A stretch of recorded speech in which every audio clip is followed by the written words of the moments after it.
آج تجوید کے احکامات میں ہم غنہ کے بارے میں بات کریں گے، ٹھیک ہے۔ الغنہ، اس کی تعریف کو دیکھتے ہیں۔ یہ وہ آواز ہے جو ناک کے راستے سے نکلتی ہے، اور یہ نون اور میم، یہ دو لیٹر ہیں، ٹھیک۔ نون اور میم یہ ان کے ساتھ جڑی ہوئی ہے۔ اصل میں کیا ہے کہ یہ نون اور میم کی میں قدرتی ان کے جو صفت ہے نا، یہ ان کے اوصاف میں آ رہا ہے۔ یہ دو حروف جو ہیں، چاہے نون کے اوپر تنوین ہو نہ ہو، یا کوئی اور حرکت ہو یا نہ ہو، یہ اس کی کوالٹی ہے، یہ اس کی صفات میں سے ہے۔ نون اور میم دونوں کے یہ ان کا لازمی حصہ ہے، ان دو حروف کی یہ آپ کہیں گے کہ یہ صفت ہے جو ان کے اندر موجود ہے، یعنی کہ جب ان کو بولیں گے تو وہ غنہ ہوتا ہے، ٹھیک ہے۔ اب آگے اس کے بعد دیکھیں گے کہ غنہ کہاں پہ مقدار اس کی زیادہ کی جاتی ہے اور کہاں پہ کم۔ تو غنہ کے حروف کیا ہے؟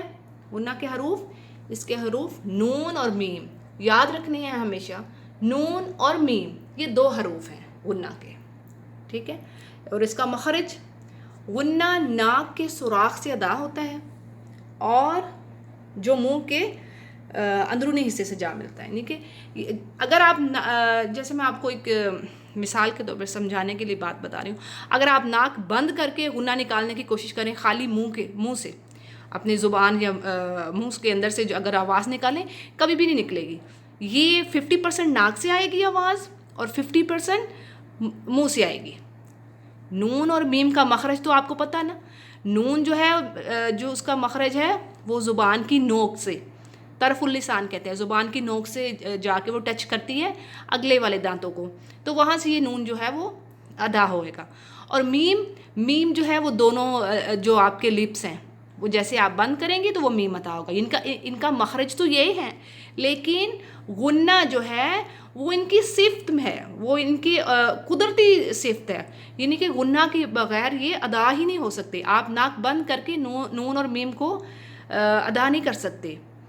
تو پھر یہ کیا اس کا ہوا؟ یہ غنہ کیا ہے؟ یہ ان کا ایک لازمی جو ہے، یہ آواز نون اور میم جو حروف ہیں ان کے ساتھ لازمی جو ہے وہ جڑی ہوئی ہے۔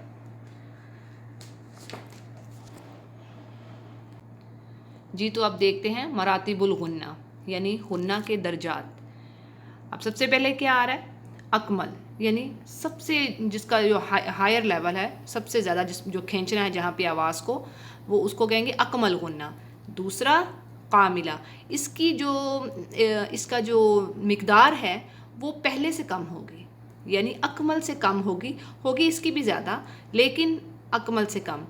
اسی طرح اب تیسرے پہ آ جائیں، ناقصہ۔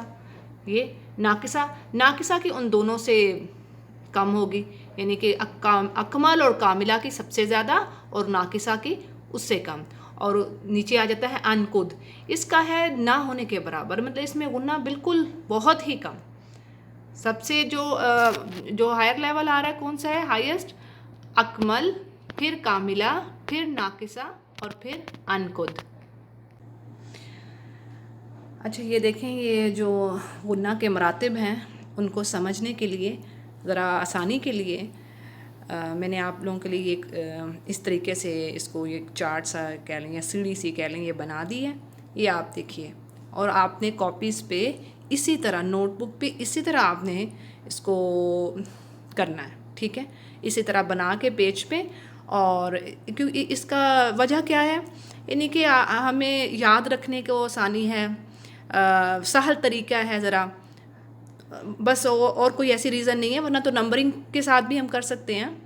تو یہ آپ اسی طریقے سے بنائیے تاکہ انشاءاللہ آپ کو ہمیشہ یاد رہے۔ اچھا یہ اب دیکھیے، یہ سب سے پہلے کیا آ رہا ہے، یہ میں دور سے اس لیے رکھ رہی ہوں تاکہ آپ کو پتہ چل جائے کہ یہ کس طرح جو ہے پیج پہ آپ نے بنانا ہے، ٹھیک ہے۔ ایک سیڑھی سی بن رہی ہے، پھر سب سے اوپر کیا آ رہا ہے؟ اکمل غنہ، ٹھیک ہے۔ یہ دیکھیے اکمل غنہ آ رہا ہے۔ میں نے صرف ابھی اکمل غنہ کے حروف وہ لکھے ہیں جہاں پہ جن حروف پہ یہ اکمل غنہ ہم کریں گے۔ ابھی جو کاملہ ہے اور اس کے بعد ناقصہ ہے اور اس کے بعد انقد ہے، ابھی ان کے نہیں حروف لکھے، ٹھیک ہے۔ یہ ذرا آسانی کے لیے کہ پہلے ہم ایک چیز کو سمجھیں گے انشاءاللہ، اور اس کے بعد پھر ہم آگے بڑھتے جائیں گے۔ تو اب یہ میں نے ایرو سے یہی شو کیا کہ یہ جو گریڈ اوپر کی طرف جو ہے وہ جا رہے ہیں.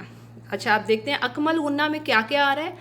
اکمل غنہ میں نون مشدد، میم مشدد اور ادغام بغنہ، یعنی کہ جو ناقص غنہ نہیں ہوتا، غنے کے ساتھ جو ادغام کرتے ہیں اس کو دو نام ہے نا، ادغام بغنہ بھی کہتے ہیں اور ادغام ناقص بھی کہتے ہیں اس کو. آج تجوید کے احکامات میں غنہ کو دیکھیں گے جو پچھلے ہفتے سے ہم پڑھ رہے ہیں. پچھلے ہفتے ہم نے اکمل غنہ پڑھا اور اس کی مثالیں دیکھیں. یہ دیکھیں آج میں نے اس کی مثالیں جو لکھتی ہیں، الحمدللہ آپ لوگوں نے مثالیں بہت اچھی لکھی تھیں. اب جو ہے اگلا دیکھیں گے غنہ کاملہ. ٹھیک، غنہ کاملہ کی جو مقدار ہے وہ غنہ اکمل غنہ سے کچھ کم ہوگی. بات سمجھ آ گئی کہ اس کی جو مقدار ہے کاملہ کی اور اس کے یہ حروف ہیں، یہ جو اس میں آ رہے ہیں اخفاء حقیقی، یعنی جو نون ساکن جو ہم نے پیچھے پڑھا ہے اخفاء کرتے ہیں، یہ نیچے میں مثالیں بھی پڑھتی ہوں، اور میم ساکنہ کے بعد جو اخفاء کرنا ہوتا ہے وہ. ٹھیک، یہ دونوں اس میں آئیں گے. اور اس کی مقدار جو ہے نا، جو اس کی لینتھ ہے جسے آپ کہہ لیں، وہ اس والے غنہ سے تھوڑی کم ہے. ٹھیک ہے، یہ میں آپ کو پھر اس طرح پیچھے جس طرح میں نے بنایا پھر آپ کو دکھا دیتی ہوں.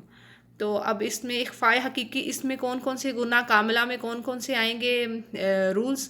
اخفاء حقیقی اور میم ساکنہ کے بعد جو اخفاء ہے، جیسے ان کنتم.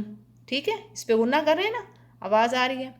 ان کنتم، اس طرح کر کے کئی جگہوں پہ آئے گا. پھر یہ پڑھا ہم نے، اقلاب پڑھا ہے، میم ساکنہ کے رول میں پڑھا ہے نا. اخفاء شفوی پڑھا ہے، تو یہ آ رہا ہے من بعدی. ٹھیک، من بعدی. آگے آ رہا ہے ربہم بالغیب. صحیح، یہ دیکھیں میم ساکن کے بعد کیا آ رہا ہے؟ با. وہ اوپر والا اقلاب آیا، اب یہ با ہے. اب اسی طرح یہ اخفاء حقیقی الانسان. ٹھیک ہے، اس پہ بھی غنہ، یعنی کہ لیکن اس میں کیا ہے، ان میں غنہ جو ہے یہ اس کی نسبت کم ہوگا. یہ جو اکمل غنہ ہے نا، ٹھیک ہے، اکمل غنہ، پھر کاملہ، پھر ناقصہ، پھر انقد. صحیح ہے. آج تجوید کے احکامات میں غنہ ناقصہ اور غنہ انقد کو دیکھیں گے. یہ میں نے چارٹ اسی طرح رہنے دیا ہے، یہ میں آپ کو پھر سے ایک بار ریوائز کروا دیتی ہوں. سب سے پہلے کیا تھا؟ اکمل غنہ، جس کی مقدار سب سے زیادہ لمبی ہوگی، اور اس میں کیا آ رہے ہیں؟ نون مشدد، میم مشدد، ادغام بغنہ.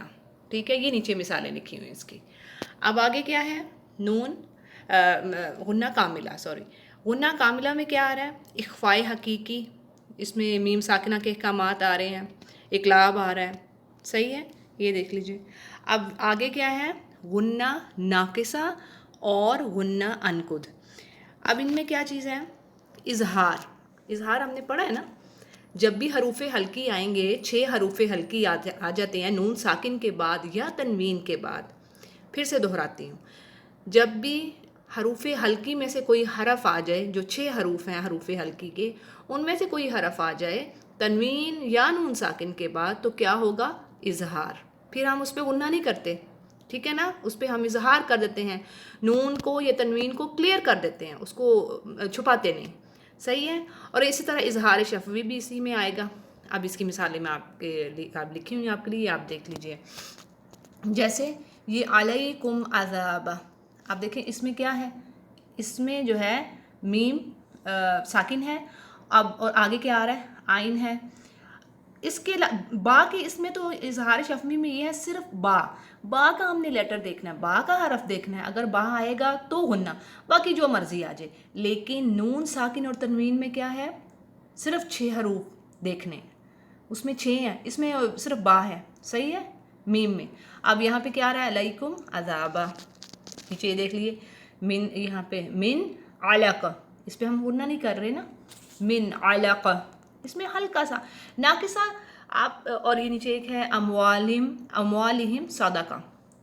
اچھا، آپ کو یہ ناقص سے ہی پتہ چل رہا ہے، اس کے یہ اپنے نام سے ہی اپنا پتہ بتا رہا ہے. نقص والا کم سے کم، یعنی کہ اس کی جو مقدار ہے بہت کم ہوگی. صحیح ہے، یہ اس میں 2 چیزیں آ گئی.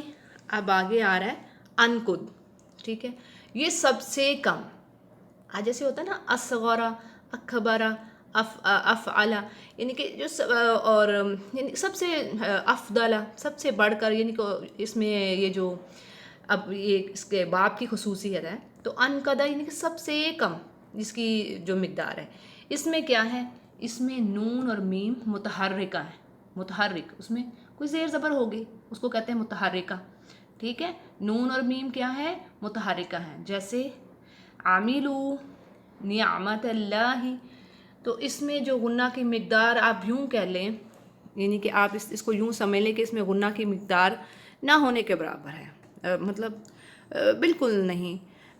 جیسے ہم پڑھنے میں کیا سے ایک تو میم اور یہ بات کیا، اور یہ میم اور نون کے جو اندر ان کی جو صفات ہے نا اپنی، اس میں ہے ہی غنہ نا. نون اور میم کو ہم ناک بند کر کے ادا ہی نہیں کر سکتے.